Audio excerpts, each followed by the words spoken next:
তিনি কি ছিলেন? নাকি জিন ছিলেন? নাকি ফেরেশতা? আমার নবী কি ছিলেন? আওয়াজ করে বলতে হবে। আকীদা, বিশ্বাস খালিস করে নেন। আমার নবী মানুষ ছিলেন, তবে আমার আর আপনার মতো সাধারণ মানুষ নয়, তিনি অসাধারণ মানুষ। তিনি যদিও মানব গোষ্ঠীর অন্তর্ভুক্ত, তিনি যেন তেন মানব নন, তিনি মহামানব। তিনি যদিও নবী, তিনি সাধারণ নবী নন, তিনি মহানবী। সুবহানাল্লাহ পড়বেন না? প্রথম বললাম কি আমার নবী মানুষ ছিলেন, কিন্তু সাধারণ মানুষ, অসাধারণ মানুষ। সুবহানাল্লাহ পড়েন। যদিও তিনি মানব, যেন তেন মানব না, তিনি মহামানব। যদিও তিনি নবী, তিনি মহানবী, ঠিক কিনা? তিনি আমাদের মতো মানুষ কোন সেন্সে? আমরা মায়ের পেট থেকে দুনিয়াতে আসি, প্রিয় নবীও এসেছেন। কথা বুঝতেছেন? যুবক ভাইরা বুঝতেছো? একবার ঠিক করে নাও, আজীবন এই মাসালা দিয়ে আগাইতে হবে সামনের দিকে, ঠিক কিনা? মানুষ আমাদের মতো কোন সেন্সে? আমরাও মায়ের পেট থেকে পৃথিবীতে আসি, প্রিয় নবীও এসেছেন। আমরা বিয়ে করি, প্রিয় নবীও বিয়ে করেছেন। আমাদের সন্তান হয়, প্রিয় নবীরও হয়েছে। আমাদের গায়ে আঘাত করলে রক্ত বেরোয়, প্রিয় নবীরও উহুদের ময়দানে দাঁত ভেঙে টকটকে লাল রক্ত ঝরেছে, ঠিক কিনা? এই সেন্সে তিনি আমাদের মতো মানুষ, কিন্তু সাধারণ মানুষ না, তিনি অসাধারণ মানুষ। তার তুলনা তিনি নিজেই ইউনিক, আনপ্যারালাল, অসাধারণ, যার কোনো তুলনা হয়? ওনার তুলনা উনি নিজেই।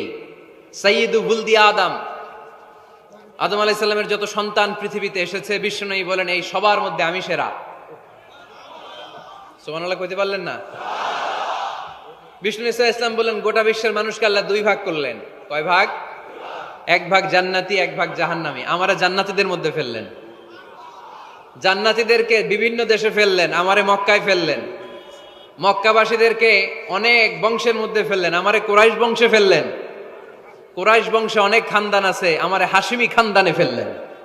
হাশিমি খানদানে অনেক পরিবার আছে, আমারে শ্রেষ্ঠ পরিবারে ফেললেন। আনা খায়রুকুম নাফসা, আনা খায়রুকুম বাইতা, যে কোনো ক্রাইটেরিয়ায় হোক, মানদণ্ডে হোক, গোটা বিশ্বের মধ্যে আমি সেরা। চিল্লায় বলেন ঠিক কিনা? ওয়ালা ফখর। কিন্তু এজন্য আমি অহংকার করি? বিশ্বনবীর মনে কোনো অহংকার ছিল? তিনি মানুষ ছিলেন, অসাধারণ মানুষ। তিনি মানব, কিন্তু মহামানব। সুবহানাল্লাহ পড়ে। নবীরে চিনতেছেন? নবীরে চিনতে পারতেছেন? বুঝতে পারতেছেন? কষ্ট হচ্ছে না তো? জিমায়ে পড়লেন মনে হয়? কষ্ট হচ্ছে? কষ্ট হইলে বললেন। তাহলে প্রথম পরিচয় কি ছিল? মাশাআল্লাহ। এই যে এটা ক্লাস, তাফসীর মাহফিলের ক্লাস। আমার যে কত ভালো লাগে ছোট্ট ছোট্ট ছেলেরা যখন এসে বলে হুজুর আমি আপনার ক্লাসের ছাত্র। আমি বললাম আমি আবার কই পড়াই, তুমি ছাত্র? কই যে ইউটিউবে ওয়াজ করেন, আমি ওই জায়গার ছাত্র। অনেক বোনেরা আমাদেরকে কাগজে লিখে পাঠায়, হুজুর আমি আপনার তাফসীর ক্লাসের একজন নিয়মিত ছাত্রী।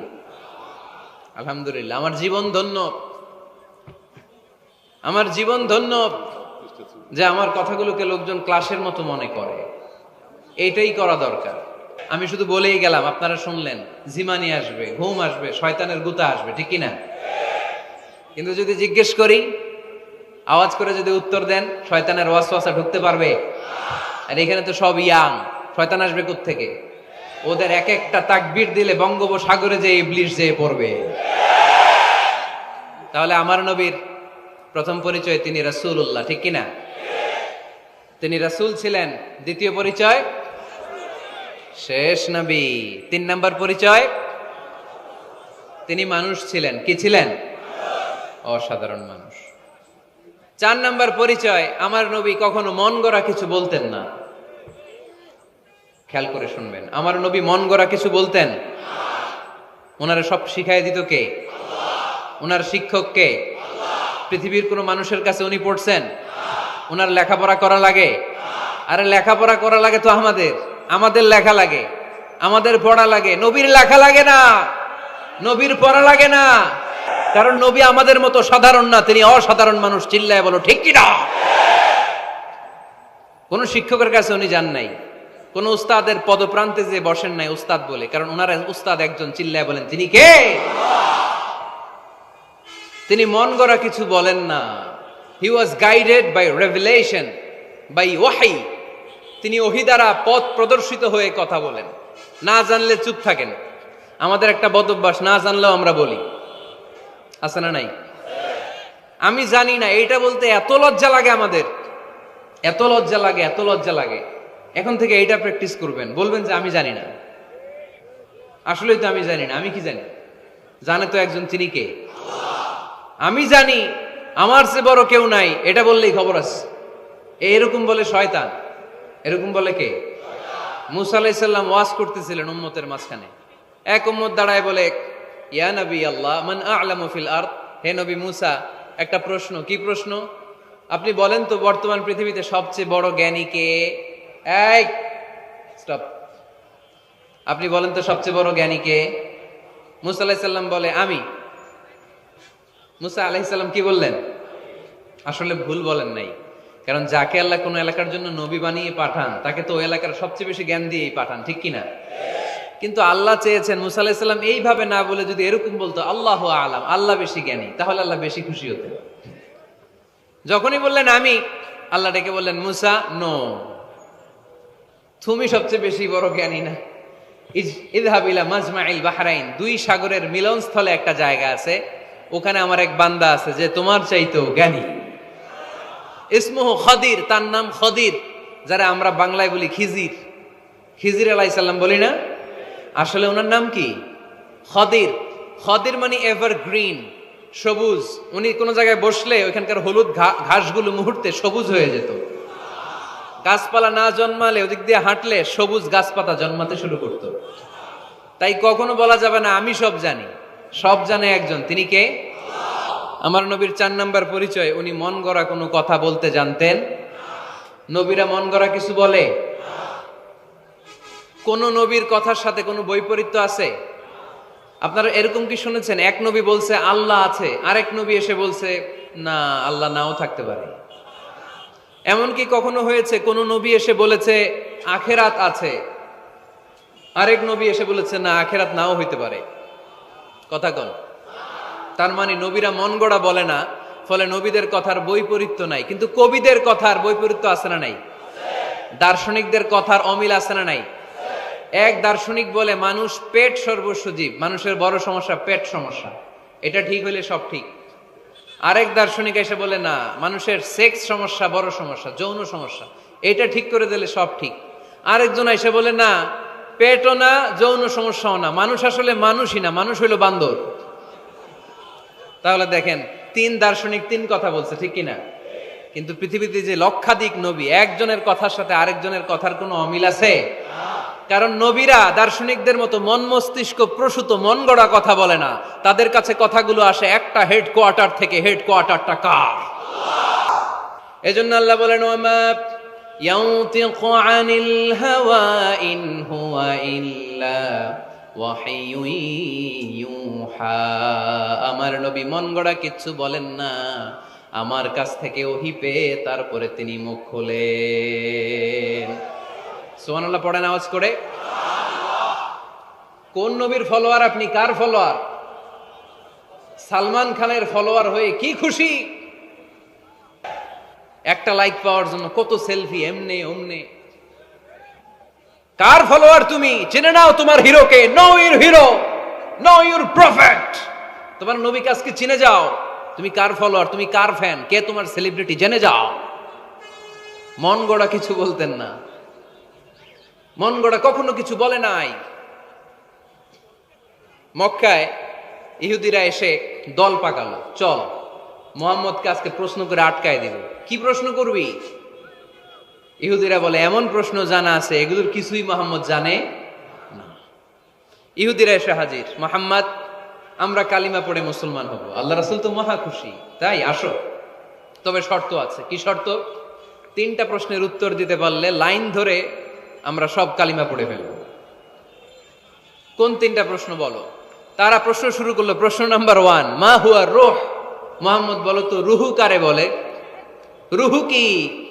রুহু, এই যে রুহু, এটা দেহের মধ্যে ঢুকলে মানুষ নড়ে চড়ে, অ্যানিমেশন, জীবন্ত প্রাণবন্ত, আছে না নাই? এটা যখন চলে যায় আর লড়ে, আর নড়ে চড়ে। দুই কান্দে ছিল যে তোমার দুইজন পাহারা, তোমারে একেলা থুইয়া পালাইছে তাহারা। তোমার আটকুঠুরি নয় দরজা বন্ধ এবার হলো রে, হলো মুখে আল্লাহ রসুল সবে বলো। দুয়ারে আইসাছে পালকি নাই হরি গাও তোলো রে, তোলো মুখে আল্লাহ রসুল সবে বলো। ও মুখে আল্লাহ রসুল সবে বলো, ঠিক কিনা? আমাদেরকে একলা ফেলে যখন রুহু চলে যায়, দেখে কোনো নাড়াচাড়া নাই। ইহুদিরা বলল, প্রথম প্রশ্ন রুহু কারে বলে বলো।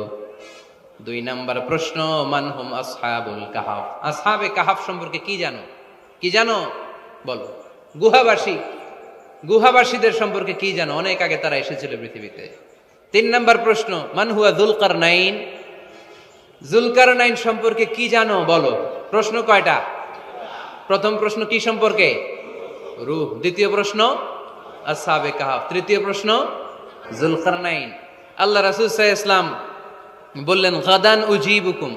তাফসীর ইবনে কাসিরে এসেছে, তিনি উত্তর দিলেন, গাদান উজিবুকুম, আই উইল আনসার টুমরো। আগামীকাল উত্তর দিব। কারণ জানেন না তো কি করে বলবেন, আর না জানলে উনি বানায় কিছু বলেন? কারণ কোরআন তো পরিচয় দিয়েই দিল, তিনি মন গড়া কখনো কিছু বলেন। আগামীকাল উত্তর দিব। ওরা আগামীকাল উত্তরের জন্য হাজির, কিন্তু ওহী আসে নাই, উনি বলতেও পারে না। বিশ্বনবী আবার বললেন, গাদান উজিবুকুম, আগামীকাল দেব। তারপরের দিন ইহুদিরা এসে হাজির, বিশ্বনবী উত্তর করতে পারেন না। বিশ্বনবী আবার বললেন, গাদান উজিবুকুম, আগামীকাল বলে দেব। আগামীকাল ওরা এসে হাজির, তৃতীয় দিনও তিনি পারেন না। এসে হাসাহাসি শুরু করছে, এই মক্কার লোকেরা দেখো, এই লোকটা এতদিন তোমাদেরকে ভুল বুঝাইছে। এই লোকটা এতদিন বলেছে তিনি নবী। তিনি যদি নবী হতো, তিনি তো প্রশ্নের উত্তর করতে পারতো। পারে না কেন? পারে না কেন? এটাই প্রমাণ করে তিনি নবী নয়। তিনি যদি পারত, উত্তর দিয়ে দিত। আপনারা এদিকে তাকান কেন? ডানে কি অ্যাম্বুলেন্স যাচ্ছে, তো আপনাদের কি হয়েছে? আপনারা এদিকে তাকান। তিনি যদি জানতেন তাহলে তো উত্তর দিতেন। পারেন না কেন? 3 দিন 4 দিন, আহা, নবীও লজ্জায় অসহায়, উত্তর দিতে পারেন না। টানা 15 দিন, টানা কয়দিন ওহী আসে নাই, নবী উত্তরও দিতে পারে না। আল্লাহ রাসূল সাল্লাল্লাহু আলাইহি ওয়াসাল্লামের জন্য এত বিব্রতকর পরিস্থিতি আর কখনো ছিল না। তিনি বারবার বলতেছেন কালকে বলবো, কিন্তু উত্তর আসে না। এর কারণ নবী ইনশাআল্লাহ বলে নাই। কি বলে নাই? নবীর মাধ্যমে, আমার পেয়ারা নবীর মাধ্যমে আমাদেরকে শিখানোর জন্য আল্লাহ 15 দিন ওহী নাজিল বন্ধ করলেন। চিল্লায় বলেন কয়দিন?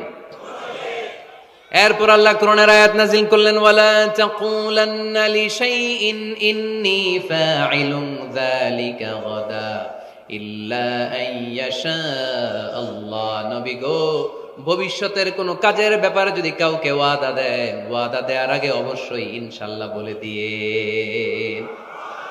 নবীর মাধ্যমে আমরা শিখে গেলাম না? এবার আল্লাহ 3টা প্রশ্নের উত্তর জানাই দিলেন। ইয়াসআলুনাকা আনির রূহ কুলির রূহু মিন আমরি রাব্বি ওয়া মা উতীতুম মিনাল ইলমি ইল্লা কালিলা। দ্বিতীয় উত্তর জানাই দিলেন, আম হাসিবতা আন্না আসহাবাল কাহফি ওয়ার রাকিব কানু মিন আয়াতিনা আজাবা। 3 নাম্বার প্রশ্নের উত্তর আল্লাহ সূরা কাফে জানিয়ে দিলেন, ইয়াসআলুনাকা আন যিল কারনাইন কুল সাআতলু আলাইকুম মিনহু যিকরা। আল্লাহু আকবার। এবার নবী দাঁড়িয়ে গেলেন, বললেন কার কার উত্তর লাগবে আসো। রূহ হলো আল্লাহর আদেশ, আল্লাহর আদেশে ঢুকে আর আল্লাহর আদেশে বের হয়। আসহাবে কাফের 7 জন ছেলে ছিল, গুহার মধ্যে আল্লাহর ভয়ে ঢুকেছে। 309 বছর পরে আল্লাহ তাদেরকে আবার ঘুম থেকে জাগিয়েছে। জুলকারনাইন এমন একজন বাদশা, গোটা বিশ্বকে শাসন করেছে, তার শাসন ক্ষমতার কোনো কমতি ছিল না। সুবহানাল্লাহ, সুবহানাল্লাহ। তাহলে আমার নবী মন গড়া কথা বলে, তাই না? ওনার কাছে ওহী না আসলে, ওহী না নামলে তিনি কখনো কোনো কথা বলেন। তাহলে আমার নবীর 4 নাম্বার পরিচয়, তিনি মন গড়া বলে না, জেনে শুনে ওহীপ্রাপ্ত হয়ে বলে। সুবহানাল্লাহ পড়েন। এরপর কোরআন আমাদেরকে জানালো নবীর 5 নাম্বার পরিচয়, আমার নবী হচ্ছেন দিলদরিয়া। রহমতের নবী, দয়ার নবী, মায়ের নবী, ভালোবাসার নবী। আমার নবীর ভালোবাসার কমতি নাই, তিনি হলেন রাহমাতাল লিল আলামিন। 5 নম্বরে কোরআন বিশ্ব নবীর পরিচয় দিতে যে আমাদেরকে বলল, ওয়ামা আরসালনাকা ইল্লা রাহমাতাল লিল আলামিন। আয়াতটা পড়েন, ওয়ামা আরসালনাকা ইল্লা রাহমাতাল লিল আলামিন। নবী হে, আমি আপনাকে বিশ্ববাসীর জন্য রহমত করে প্রেরণ করেছি। আপনি গোটা বিশ্বের জন্য রহমত, রাহমাতাল লিল আলামিন, সমগ্র বিশ্ব জাতির জন্য রহমত। নাকি আল্লাহ বলছেন রাহমাতাল লিল মুসলিমিন, শুধু এই মুসলমানদের জন্য আপনি রহমত বলছেন? নাকি বলছেন রাহমাতাল লিল মুমিনিন, শুধু মুমিনদের জন্য রহমত? আল্লাহ কি বলছেন রাহমাতাল লিল মুসাল্লিন, শুধু এই মুসল্লিদের জন্য রহমত? আল্লাহ বলছেন কি রাহমাতাল লিল নবী হে, O my prophet, I have sent you as a mercy for the entire universe. গোটা বিশ্বের জন্য আপনি রহমত, গোটা বিশ্বের জন্য, সবার জন্য আপনি দিলদরিয়া। এজন্য কোরআন বলল, লাকাদ জাআকুম রাসূলুম মিন আনফুসিকুম আজিজুন আলাইহি মা আনিতুম হারিসুন আলাইকুম বিল মুমিনিনা রাউফুর রহিম। যিনি আমার নবী, যিনি তোমাদের কাছে রাসূল হয়ে এসেছেন, আজিজুন আলাইহি মা আনিতুম, যেই জিনিসটা তোমাদেরকে কষ্ট দেয় এই জিনিস মেনে নেয়া নবীর পক্ষে সম্ভব না। যে জিনিসটা আমাদের দুঃখ দেয় ওইটা আমার নবী মেনে নিতে পারেন। হারিসুন আলাইকুম, তিনি তোমাদের কল্যাণকামী। বিল মুমিনিনা রাউফুর রহিম, মুমিনদের জন্য তিনি দিলদরিয়া। তার জানের মধ্যে শুধু মায়া, প্রেম আর ভালোবাসা। চিল্লায় বলেন ঠিক কি না? সব নবীকে আল্লাহ একটা দোয়া করার সুযোগ দিয়েছেন। এই দোয়াটারে বলে দাওয়া মুস্তাজাবা। এই দোয়া করার সাথে সাথে দোয়াটা কবুল করে নেয় কে? মজার ব্যাপার হলো, দুনিয়ার বুকে সব নবীরাই ওই দোয়াটা করেই ইন্তেকাল করেছে। কোন নবী ওই দোয়াটা রাইখা দেন নাই। সব নবীকে আল্লাহ বললেন, নবী আপনাদের সবাইকে আমি একটা স্পেশাল চান্স দিব, স্পেশাল অফার। একটা দোয়া, কি লাগবে বলেন, যেটা যাবেন ওইটাই দিব। সব নবীরা পটপট করে টপ টপ করে দোয়াগুলো করে ফেলেছে, কেউ রেখে দেয় নাই। রেখে দিছে শুধু আমার নবী, আপনার নবী, আমাদের নবী, পেয়ারা নবী, বিশ্ব নবী মুহাম্মদুর রাসূলুল্লাহ সাল্লাল্লাহু আলাইহি ওয়াসাল্লাম। তিনি ইরশাদ করেন, লিকুল্লি নবিয়িন দাওয়া মুস্তাজাবা দাউ বিহা। সব নবীর বিশেষ দোয়া দুনিয়াতেই করা শেষ। ওয়া ইন্নী আখতাবিউ দাওয়াতি শাফাআতান লি উম্মতি ইয়াউমাল কিয়ামা। শুধু আমি আমার স্পেশাল দোয়াটা আমার গুনাহগার উম্মতকে সুপারিশ করার জন্য কিয়ামতের মাঠে রেখে দিয়েছি। আমার জন্য, আপনার জন্য, আমাদের জন্য তিনি রেখে দিয়েছেন। ওটা কাজে লাগান নাই, লাগাবেন। আলহামদুলিল্লাহ কইতে মন চায় না? রাহমাতাল লিল আলামিন, বুক ভরা ভালোবাসা, দয়া আর দয়া, কোমল হৃদয়ের অধিকারী, কর্কশ না, কাউরে গালি দেন না, কটু কথা বলেন না, মেজাজ দেখান না। এজন্য আল্লাহ বললেন, ফাবিমা রাহমাতিম মিনাল্লাহি লিনতা লাহুম ওয়ালাউ কুনতা ফাদদান গলিযাল কলবি লানফাদ্দু মিন হাওলিক। নবী হে, আল্লাহর রহমতে আপনি কোমল হৃদয়ের অধিকারী হয়েছেন। আপনি যদি কর্কশ ভাষী হতেন, মেজাজওয়ালা লোক হতেন, এখন যেমনি কোন জায়গায় গেলে আপনার পিছনে পিছনে লোকজন ঘুরে বেড়ায়, সবাই চলে আসে, আপনি মেজাজ দেখালে আপনার কাছেও কেউ কোনোদিন ঘেষতো না। রাসূল সাল্লাল্লাহু আলাইহি ওয়াসাল্লাম যেদিকে যেতেন চারদিক দিয়ে লোক ভিড় করত। আমার নবী যেখানে, ওনারা দেখার জন্য লোক ভিড় করত। আমার নবীর নূরানি চেহারাটাকে একটা নজর দেখার জন্য মানুষ পাগল হয়ে ছুটে আসতো। ফাবিমা রাহমাতিম মিনাল্লাহি লিনতা লাহুম, কোমল হৃদয়ের অধিকারী। উনার ভাষা যখন বেরোয় যেন মুখ দিয়ে মুক্তা ঝরে। উনি যখন তাকায় চোখ দিয়ে যেন নূর বের হয়। উনার চেহারার নূরের ঝলকানি কাফেরদের হৃদয়টারে মুহূর্তের মধ্যে ঠান্ডা করে দেয়। উনার কণ্ঠের সুমধুর তেলাওয়াত কাফেরদের হৃদয়টারে উজালা করে দেয়। ফাবিমা রাহমাতিম মিনাল্লাহি লিনতা লাহুম, নবী আমার রহমতে আপনি অনেক কোমল হৃদয়ের অধিকারী। আমার নবী এত দিলদরিয়া, কাফেররাও যাতে কালেমার পথে চলে আসে, কাফেরদের পিছনে পিছনে ঘুরতেন, পিছনে পিছনে যেতেন। আল্লাহ বললেন, নবী ফালা আল্লাকা বাখিউন নাফসাকা আলা আসারিহিম ইল্লাম ইউমিনু বিহাদাল হাদিসি আসাফা। নবী হে, আপনি ওদের ভালোর জন্য ওদের পিছনে ছুটতে ছুটতে, বসে যান, ওদের পিছনে ছুটতে ছুটতে আপনি তো আপনার জানটারে শেষ করে দিবেন। আপনি তো নিজেরে শেষ করে দিচ্ছেন ওদের পিছনে ছুটতে ছুটতে। নবী গো, আপনি ওদের পিছনে ছুটতে ছুটতে নিজের জানটারে শেষ করে দিয়েন। রহমতের নবী, সবার জন্য হৃদয়ে ভালোবাসা আছে না নাই? আমরা মসজিদ নিয়ে ভাগাভাগি করি না? হানাফি মসজিদ, আহলে হাদিসের ভাইরা আইলে কিল খাইবেন। আহলে হাদিস জামে মসজিদ, হানাফিরা ঢুকলে গুতায় বাইর করে দেব, আছে না নাই? কে বলছে আপনারা হানাফি মসজিদ বানাইতে? মসজিদে কাউরে বাধা দেয়া যাবে না, খবরদার। সবাই এক, সবার জন্য বিশ্বনবীর হৃদয় দিল দরিয়া। আমরা হানাফি মসজিদে আহলে হাদিসদেরকে ঢুকতে দেই না, আহলে হাদিস মসজিদে হানাফিদেরকে ঢুকতে দেই না। আমিন আসতে বললে ঢুকতে দেই না, জোরে বললে ঢুকতে দেই না। বিশ্বনবী মসজিদে নববীতে খ্রিস্টানদেরকে নিয়ে বসে বসে কথা বলেছেন। পবিত্র চরিত্রের অধিকারী, এটাকে বলা হয় খুলুকে আযীম। এটারে কি বলে? সবাই বলেন, আরো জোরে বলেন। নবীর ফলোয়ার, নবীর সুন্দর সুন্দর নামগুলো নিতে চায় না, আওয়াজ করে বলেন খুলুকে আযীম। আরবিতে খুলুক মানে চরিত্র, খুলুক মানে এটার বহু বচন আখলাক। আখলাক তো বুঝেন, বলি না লোকটার আখলাক খুব ভালো, স্বভাব চরিত্র ভালো। তো আমার নবীর স্বভাবকে এত অনুপম, এত সুন্দর করে আল্লাহ কোরআনে তুলে ধরেছেন। আল্লাহ এটার নাম দিয়েছেন খুলুকে আযীম। কি নাম?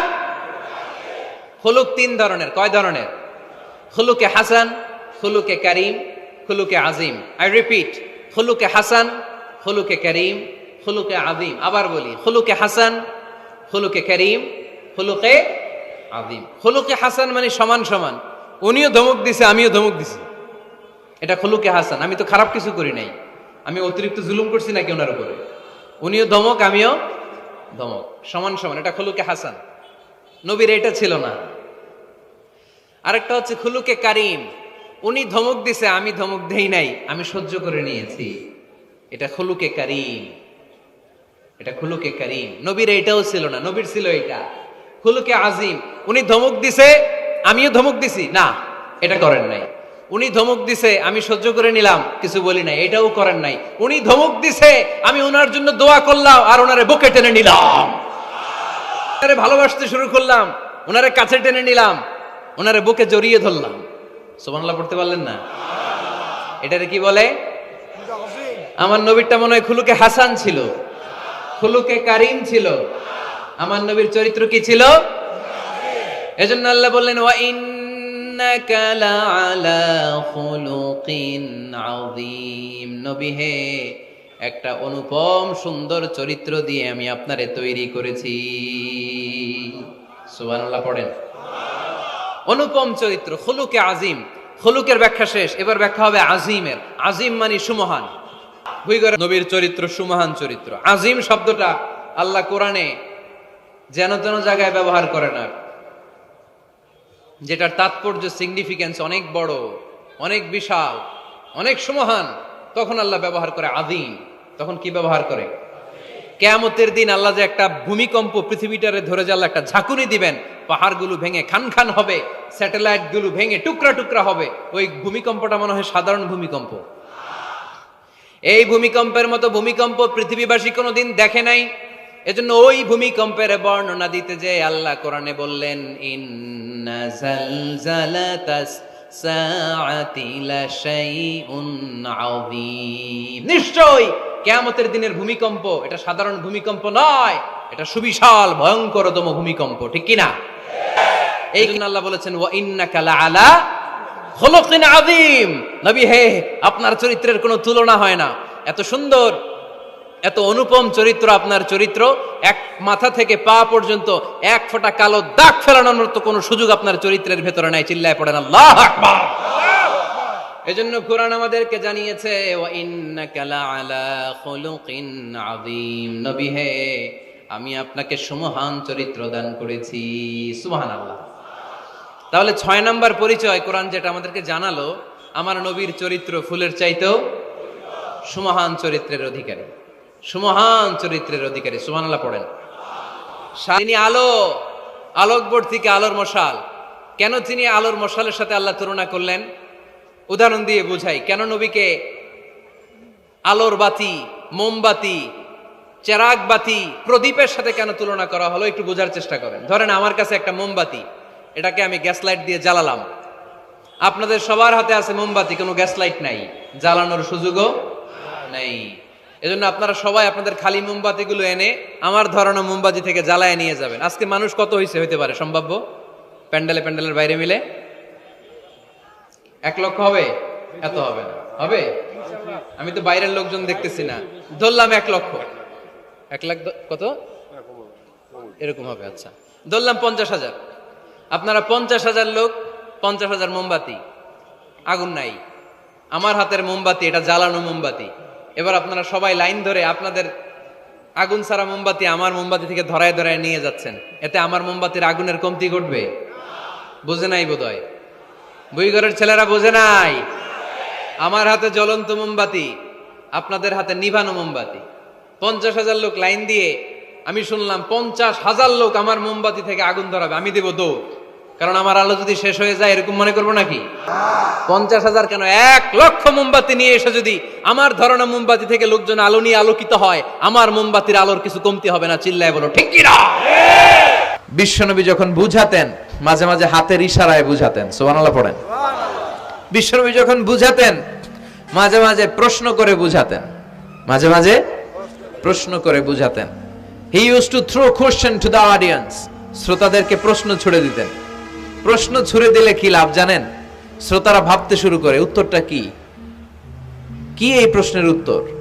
যখন উত্তরটা করতে পারে না, তখন বিশ্বনবী উত্তর বলে দিতেন। যখন উত্তর করতে যে ঠেকে যায় একটা ঠেকা ঠেকা ভাব, তখন যখন উত্তরটা জানা হয়, ওই উত্তর আর ভোলা হয় না। কথা বলেন। বিশ্বনবী সাহাবাদেরকে প্রশ্ন করলেন, ইন্না মিনাশ শাজারাতি শাজারাতুন লা ইয়াসখুতু ওয়ারাকুহা। ও সাহাবারা, গাছের মধ্যে, বৃক্ষলতার মধ্যে এমন একটা বৃক্ষ আছে, এমন একটা গাছ আছে, যেই গাছের কোনো পাতা ঝরে না। মাসালুহা কামাসালুল মুমিন।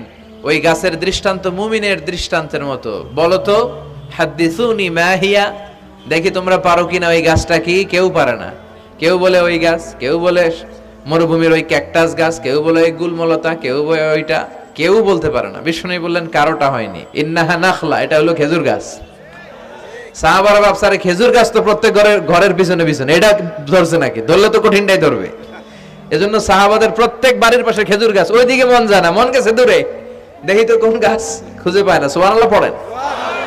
এই যে বিশ্বনবীর শিখানোর পদ্ধতি, education system, how to teach the children, আপনি ছাত্রদেরকে কিভাবে পড়াবেন, এটা বিশ্বনবী হাতে কলমে আমাদেরকে শিখিয়ে গিয়েছে।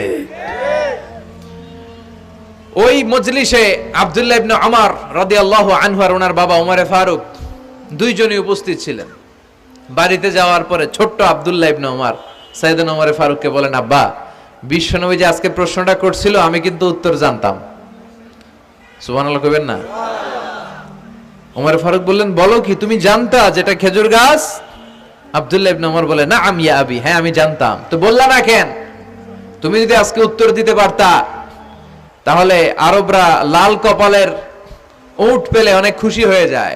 তিনি বললেন, লাল চাঁদওয়ালা উট পেলে মানুষ যেরকম খুশি হয়, আজকে তো আমি অত খুশি হইতাম, বিশ্বনবীর সামনে আমার বুকটা এত বড় হয়ে যেত যে আমার ছেলে উত্তর করতে পেরেছে। আব্দুল্লাহ ইবনে উমর বললেন, আপনি আমার আব্বা, আশেপাশে চাচারা কেউ পারে না, আমি কেমনে কই? সুবহানাল্লাহ কইবেন না? দেখেন বিশ্বনবীর শিখানোর কত চমৎকার পদ্ধতি। তো সে পদ্ধতির অংশ হিসেবে বিশ্বনবী এরকম আঙ্গুল দিয়ে ইঙ্গিত করতেন আর বলতেন, আনা ওয়া কাফিলুল ইয়াতীমি কাহাতাইন, আমি এবং ইয়াতিমের যত্ন যারা করে তারা জান্নাতে একসাথে এইভাবে থাকবো। আবার কিয়ামতের বর্ণনা দিতে যে বিশ্বনবী বললেন, আনা ওয়া সাআতু কাহাতাইন, আমি আর কিয়ামত এরকম পিঠাপিঠি, আমার আর এই দুইটা আঙ্গুলের মাঝখানে যেমনি তেমন ব্যবধান নাই, আমি আর কিয়ামতের মাঝখানেও তেমন ব্যবধান নাই। চিল্লায় পড়েন আল্লাহু আকবার। তাহলে বিশ্বনবীর ঘোষণা অনুযায়ী কিয়ামতের প্রথম আলামত হচ্ছে বিশ্বনবীর স্বয়ং আগমন। এটা হয়েছে কি হয় নাই? এরা হতে হেলে দুলে নুরানি তনু কে আসে হায়, সারা দুনিয়ার হেরে মেরে পর্দা খুলে খুলে চায়, সে যে আমার কামলিওয়ালা কামলিওয়ালা, তার ভাবে বিভোল রাঙা পায়ের তলে, পর্বত জঙ্গল টল মল টলে, খুরমা খেজুর বাদাম জাফরানি ফুল ঝরে ঝরে যায়, সে যে আমার কামলিওয়ালা কামলিওয়ালা। সুবহানাল্লাহ পড়েন। এই কামলিওয়ালা নবীর আগমনটাই কিয়ামতের প্রথম আলামত। তাহলে প্রথম আলামত আমরা পাইছি কি পাই নাই? পেয়ে গেলাম। এরপরে বিষ্ণু বলেছেন যুহুর কাসরাতিল ফিতান বিআনওয়াইহা, কিয়ামতের আগ দিয়ে সমাজে ফিতনা ফাসাদ বেড়ে যাবে। পারিবারিক ফিতনা আমাদের আছে না নাই? সামাজিক ফিতনা, একটু আওয়াজ করে উত্তর দিবেন। রাষ্ট্রীয় ফিতনা, নারী ঘটিত ফিতনা, খালি ফিতনা আর ফিতনা। আপনি যেদিকে তাকাবেন ওইদিকেই ফিতনা। আপনি চাইলেও আপনার ঈমান বাঁচাতে পারছেন না। আমরা চাই আমার চোখটা হেফাজত করব, পারছি না। ইউটিউবে ঢুকলাম, জাকির নায়েকের লেকচার শুনবো।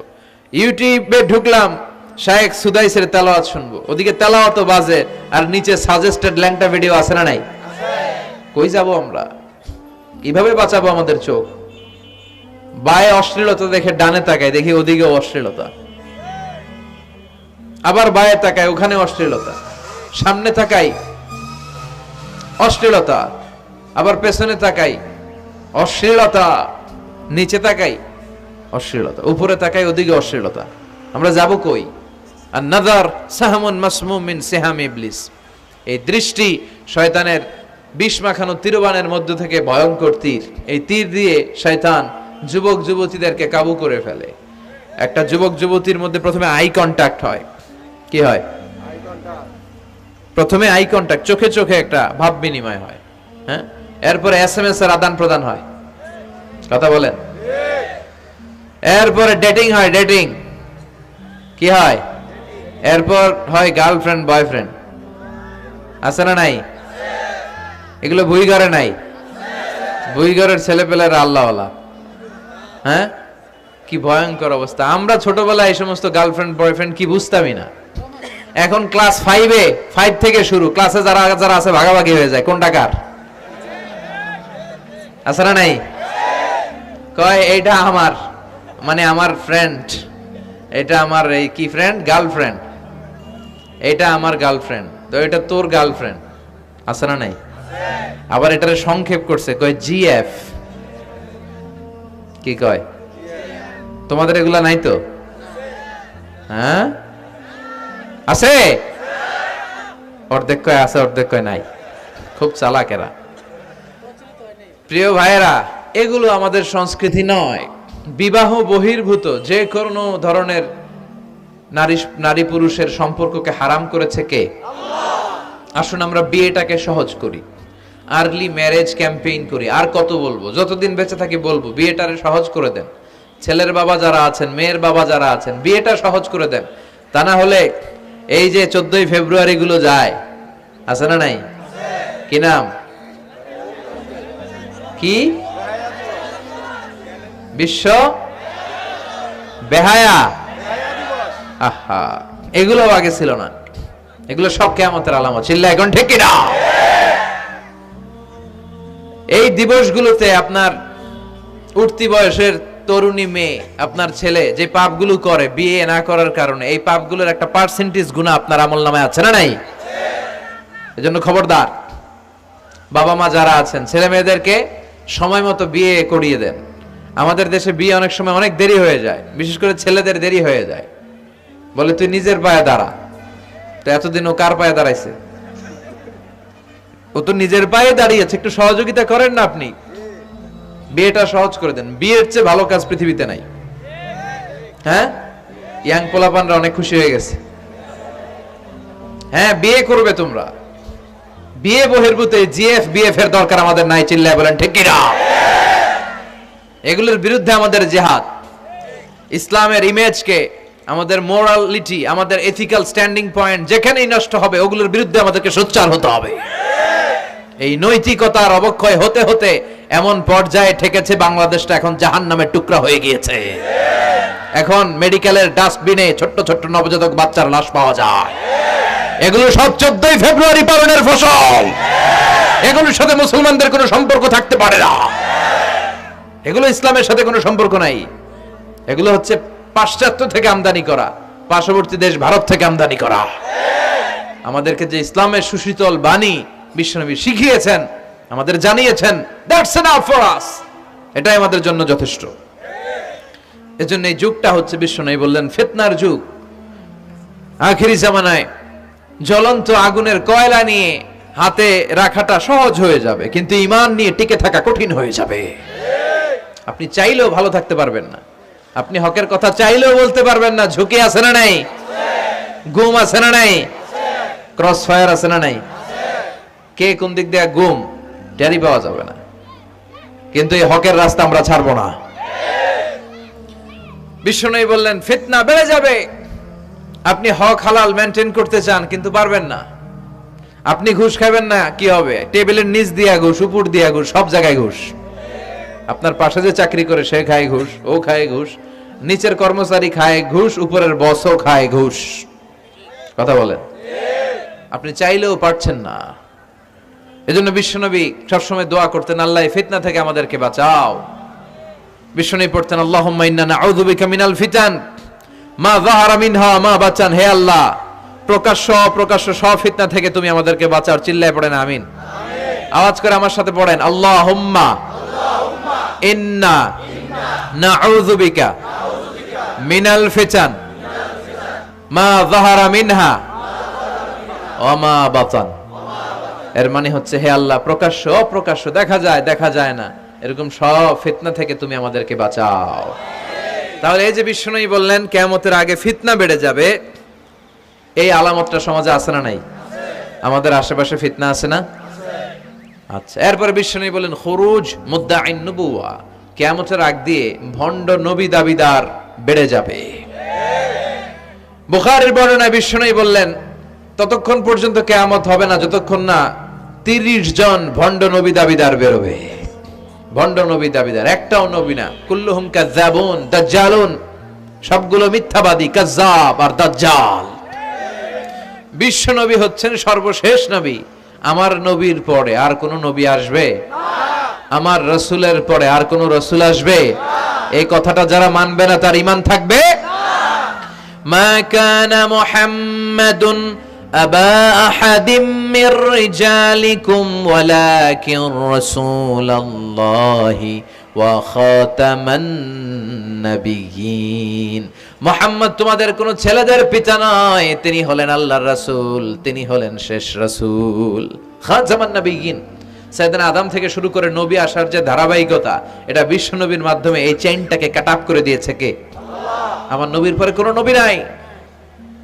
বিশ্ব নবী বলতেন লা নাবিয়্যা বা'দি ওয়ালা রাসূলা, আমার পরে নবীও নাই রাসূলও নাই, তবে লাউ কানা বা'দি নাবিয়্যুন লাকানা উমর, আমার পরে যদি কেউ নবী হতো আমার সাহাবী ওমর নবী হয়ে যেত, ওমরে ফারুক নবী হয়ে যেত। এমন কোয়ালিটি ছিল। আসাদুহুম ফি আমরিল্লাহি উমর, আল্লাহর আইন বাস্তবায়নের ক্ষেত্রে গোটা বিশ্বের মধ্যে সবচেয়ে শক্ত ছিলেন সাইয়েদনা ওমর। আর এই উম্মতের মধ্যে সবচেয়ে নরম দিলের ছিলেন সাইয়েদনা আবু বকর।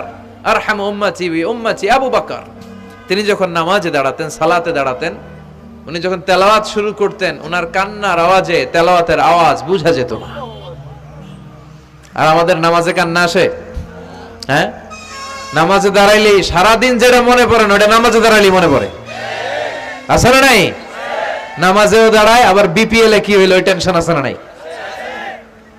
নামাজও পড়ে, আবার মাশরাফি কি আউট, এখন তো আবার উনি কি এমপি না, মাননীয় এমপি মাশরাফি।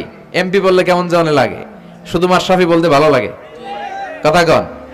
তো উনি কি আউট নাকি ছক্কা, এই টেনশন গুলো আছে না নাই? এই তো আমাদের নামাজ। এই নামাজগুলো মিজানের পাল্লায় উঠালে কোনো ওজন হবে?